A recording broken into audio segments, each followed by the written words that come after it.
വാതരോഗികൾക്ക് ഹൃദ്രോഗ സാധ്യതയുണ്ടോ, auto immune disease ഉള്ളവർക്ക് ഹൃദ്രോഗ സാധ്യതയുണ്ടോ, അത് എത്ര കൂടുതലാണ്, അതിന് നമ്മൾ എന്താണ് ചെയ്യേണ്ടത്? പലതരത്തിലുള്ള ഇൻഫ്ലമേഷൻ അഥവാ നീർക്കെട്ട് ശരീരത്തിൽ ഉണ്ടാക്കുന്നതാണ് ഈ ഓട്ടോ ഇമ്മ്യൂൺ ഡിസീസ് എല്ലാം തന്നെ. അപ്പോൾ കുറേ പഠനങ്ങൾ കുറേ നാളായിട്ട് നടന്നിട്ടുണ്ട്. അത് റുമറ്റോയിഡ് ആർത്രൈറ്റിസിലാണെങ്കിലും ആങ്കൈലോസിങ് സ്പോണ്ടിലൈറ്റിസിലാണെങ്കിലും SLEയിലാണെങ്കിലും സോറിയാറ്റിക് ആർത്രൈറ്റിസിലാണെങ്കിലും ഇതിലെല്ലാം തന്നെ ഹാർട്ട് അറ്റാക്കിനുള്ള റിസ്ക് ആ സാധാരണയുള്ള പോപ്പുലേഷനേക്കാൾ വളരെ കൂടുതലാണ് എന്നിപ്പോൾ കണ്ടുപിടിച്ചിട്ടുണ്ട്. അപ്പോൾ ആളുകൾ പലപ്പോഴും വിചാരിച്ചുകൊണ്ട് ശരിക്കും ആർത്രൈറ്റിസ് ഹാർട്ടിനെ ഡയറക്റ്റായിട്ട് അഫക്റ്റ് ചെയ്യുന്നത് വളരെ റെയർ ആയിട്ടുണ്ട്. നേരത്തെ പറഞ്ഞ റുമാറ്റിക് ഫീവർ പോലെ അതല്ല കൂടുതലായിട്ട് കണ്ടുവരുന്നത്. ആർത്രൈറ്റിസ് ഉള്ള പേഷ്യൻ്റ് ആർത്രൈറ്റിസ് ട്രീറ്റ് ചെയ്യുകയാണത് കൺട്രോളായി കഴിഞ്ഞിട്ട് കുറച്ച് നാൾ കഴിയുമ്പം ഹാർട്ട് അറ്റാക്ക് വരുന്നു. എത്രയാണ് റിസ്ക് കൂടുതലെന്ന് ചോദിച്ചു കഴിഞ്ഞാൽ SLE ഉള്ളവർക്കാണെങ്കിൽ അത് 20 മുതൽ 30 ഇരട്ടി വരെയൊക്കെയാണ്. ഒരു 35 വയസ്സുള്ള ഒരു സാധാരണ സ്ത്രീക്ക് ഹാർട്ട് അറ്റാക്കിൻ്റെ റിസ്ക് വളരെ വളരെ കുറവാണ്. പക്ഷേ 35 വയസ്സുള്ള SLE പേഷ്യൻസിന് ഹാർട്ട് അറ്റാക്കിൻ്റെ റിസ്ക് ഉണ്ട്. എന്തുകൊണ്ടാണ് ഉണ്ടാകുന്നത്? ഞാൻ പറഞ്ഞു, ഇവർക്ക് നീർക്കെട്ടുള്ളത് കൊണ്ട് ഈ കൊഴുപ്പ് പോയിട്ട് രക്തക്കുഴൽ അടയുകയും ഹൃദയത്തിലുള്ള രക്തധമനികൾ അടയുകയും ചെയ്യുന്നു. റുമറ്റോയിഡ് ആർത്രൈറ്റിസിനും ഉണ്ട്. ആങ്കൈലോസിങ് സ്പോണ്ടിലൈറ്റിസിനാണെങ്കിൽ 3 ഇരട്ടി വരെയാണ്. റുമറ്റോയിഡ് ആർത്രൈറ്റിസും ആങ്കൈലോസിങ് സ്പോണ്ടിലൈറ്റിസും സാധാരണയുള്ള പോപ്പുലേഷനേക്കാളും 3 ഇരട്ടിയാണ് ഇതിൻ്റെ റിസ്ക്.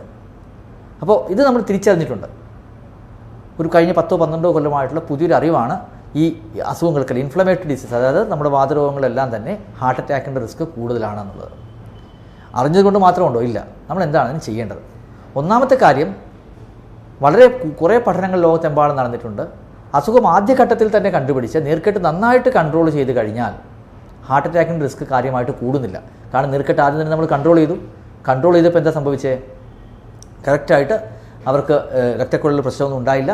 അവരുടെ ഹൃദയത്തിലെ രക്തക്കുഴലുകളൊക്കെ നന്നായിട്ട് ഫങ്ഷൻ ചെയ്യുന്നു. അതുകൊണ്ട് അവർക്ക് ഹാർട്ട് അറ്റാക്കിൻ്റെ റിസ്ക് കൂടുന്നില്ല. അപ്പം ഫസ്റ്റ് സ്റ്റെപ്പ് എന്താണ്?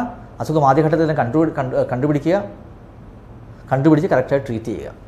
ഈ ആർത്രൈറ്റിസിൻ്റെ മരുന്നിൽ യൂസ് ചെയ്യുന്ന, നമ്മുടെ ഓട്ടോ ഇമ്മ്യൂൺ ഡിസീസിൻ്റെ അസുഖത്തിൽ ട്രീറ്റ്മെൻറ്റിന് യൂസ് ചെയ്യുന്ന HCQ ആണെങ്കിലും മെതോട്രെക്സേറ്റ് ആണെങ്കിലും TNF മരുന്നുകളാണെങ്കിലും എല്ലാം തന്നെ ഹാർട്ട് അറ്റാക്കിൻ്റെ റിസ്ക് കുറച്ചുകൊണ്ട് വരുന്നതായിട്ടാണ് കണ്ടുവരുന്നത്.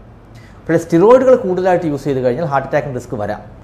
ഫോർ എക്സാമ്പിൾ, നമ്മൾ എപ്പോഴും പറയാണ്ട് സ്റ്റിറോയിഡ് കഴിയുന്നതും പെട്ടെന്ന് കുറച്ച് നിർത്താനാണ് നമ്മൾ ശ്രമിക്കേണ്ടത്. സ്റ്റിറോയിഡുകളുടെ ഉപയോഗം കൂടുതലായിട്ട് യൂസ് ചെയ്യുന്നത് വർഷങ്ങളോളം യൂസ് ചെയ്ത് കഴിഞ്ഞാൽ ഹാർട്ട് അറ്റാക്കിൻ്റെ റിസ്ക് കൂടുമെന്ന് കണ്ടുപിടിച്ചിട്ടുണ്ട്. അപ്പം എന്താ ചെയ്യേണ്ടത്? ഫസ്റ്റ് സ്റ്റേജിൽ തന്നെ അസുഖം കണ്ടുപിടിക്കുക, സ്റ്റിറോയിഡുകളുടെ ഉപയോഗം കഴിയുന്നതും കുറയ്ക്കുക, മെതോട്രെക്സേറ്റ്, ഹൈഡ്രോക്സിക്ലോറോക്വിൻ അല്ലെങ്കിൽ ബയോളജിക്കൽ മെഡിസിൻസ് കറക്റ്റായിട്ട് യൂസ് ചെയ്ത് കഴിയുന്നതും പെട്ടെന്ന് അസുഖത്തെ വരുതിയിൽ വരുത്തുക. ഈ 3 കാര്യങ്ങൾ ചെയ്താൽ ഹാർട്ട് അറ്റാക്കിൻ്റെ റിസ്ക് കുറയും.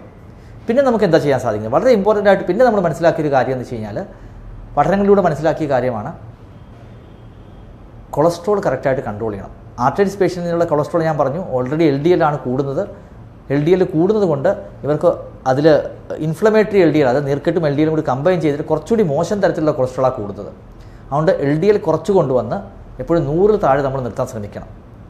എസ്പെഷ്യലി 40 വയസ്സ് കഴിഞ്ഞവർക്ക് 100 താഴെ LDL കൊണ്ട് നിർത്താൻ നമുക്ക് സാധിക്കണം.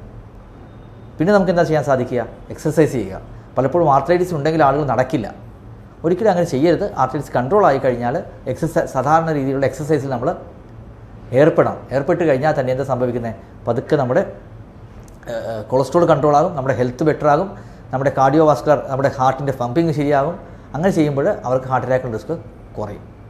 അപ്പോൾ ഈ 3 കാര്യങ്ങൾ ചെയ്ത് കഴിഞ്ഞാൽ നമുക്ക് വളരെയധികം ബെറ്റർ ആകും. നമ്മുടെ ഫുഡിലും കുറച്ചുകൂടി നമ്മൾ ശ്രദ്ധിക്കണം. കാരണം കൊളസ്ട്രോൾ കൊണ്ടുവരാൻ നമുക്കറിയാം. ചില തരത്തിലുള്ള എണ്ണ പലഹാരങ്ങളും അതുപോലെ ബാഡ് കൊളസ്ട്രോൾ ഉണ്ടാക്കുന്ന ഫുഡുകൾ കഴിയുന്നതും കുറച്ച് വേണം നമ്മൾ കഴിക്കാൻ. അപ്പോൾ 3 കാര്യങ്ങൾ ചെയ്താൽ മതി. ഒന്ന്, ഏർലി സ്റ്റേജിൽ അസുഖം കണ്ടുപിടിച്ച് സ്റ്റിറോയിഡുകൾ കഴിയുന്നതും കുറച്ച് കറക്റ്റ് മരുന്നുകൾ, മെതോട്രെക്സേറ്റോ ഹൈഡ്രോക്സിക്ലോറോ ഏതാണോ മരുന്ന് വേണ്ടത് അത് കൺട്രോൾ ചെയ്ത് കഴിച്ച് ESR കുറച്ച് കൊണ്ടുവന്ന് അസുഖം കൺട്രോൾ ചെയ്യുക. ഒന്നാമത്തെ കാര്യം. രണ്ടാമത്തെ കാര്യം, കറക്റ്റായിട്ട് എക്സസൈസ് ചെയ്യുക, ഫുഡ് ഹാബിറ്റ്സ് കറക്റ്റായിട്ട് നോക്കുക. അത് കറക്റ്റായിട്ട് നോക്കിക്കഴിഞ്ഞാൽ കൊളസ്ട്രോൾ കഴിയുന്നതും കുറച്ച് വയ്ക്കുക. മൂന്നാമത്തതാണ് ഏറ്റവും ഇമ്പോർട്ടൻറ്റ്, കൊളസ്ട്രോൾ ഇടയ്ക്ക് ചെക്ക് ചെയ്ത് നോക്കുക. once in 6 months to 1 year, വർഷത്തിലൊരിക്കലെങ്കിലും കൊളസ്ട്രോളും ഷുഗറും ചെക്ക് ചെയ്യുക. ഷുഗർ ഉണ്ടെങ്കിൽ ഷുഗർ കൺട്രോൾ ചെയ്യുക. അല്ലെങ്കിൽ കൊളസ്ട്രോൾ ഉണ്ടെങ്കിൽ കൊളസ്ട്രോളും മരുന്ന് കഴിക്കാതെ കൺട്രോൾ ചെയ്യാൻ പറ്റുമെങ്കിൽ വളരെ നല്ലത്. ഇല്ലെങ്കിൽ മരുന്ന് കഴിച്ച് കൺട്രോൾ ചെയ്യുക. ഇത്രയും കാര്യങ്ങൾ ചെയ്തു കഴിഞ്ഞാൽ ഹാർട്ട് അറ്റാക്കിൻ്റെ റിസ്ക് ഒരു പരിധിവരെ ഈ രോഗികളിൽ നമുക്ക് കുറച്ച് കൊണ്ടുവരാൻ സാധിക്കും. അപ്പോൾ ഇതിൻ്റെ റിസ്ക് എത്രയാണെന്ന് അറിയാനായിട്ട് QRisk എന്ന് പറയുന്ന സ്കോറിംഗ് സിസ്റ്റംസ് ഇപ്പോൾ അവൈലബിൾ ആണ്. നിങ്ങൾ ക്ലിനിക്കിൽ വരുമ്പോൾ ഡോക്ടേഴ്സിനോട് ചോദിച്ചു കഴിഞ്ഞാൽ അവർ കറക്റ്റായിട്ട് പറഞ്ഞു എത്രയാണ് നിങ്ങളുടെ റിസ്ക് എന്ന് കാൽക്കുലേറ്റ് ചെയ്യാൻ പറ്റും. അത് കൂടുതലാണെങ്കിൽ അതനുസരിച്ച് നമുക്ക് മുന്നോട്ട് നീങ്ങാനും സാധിക്കും.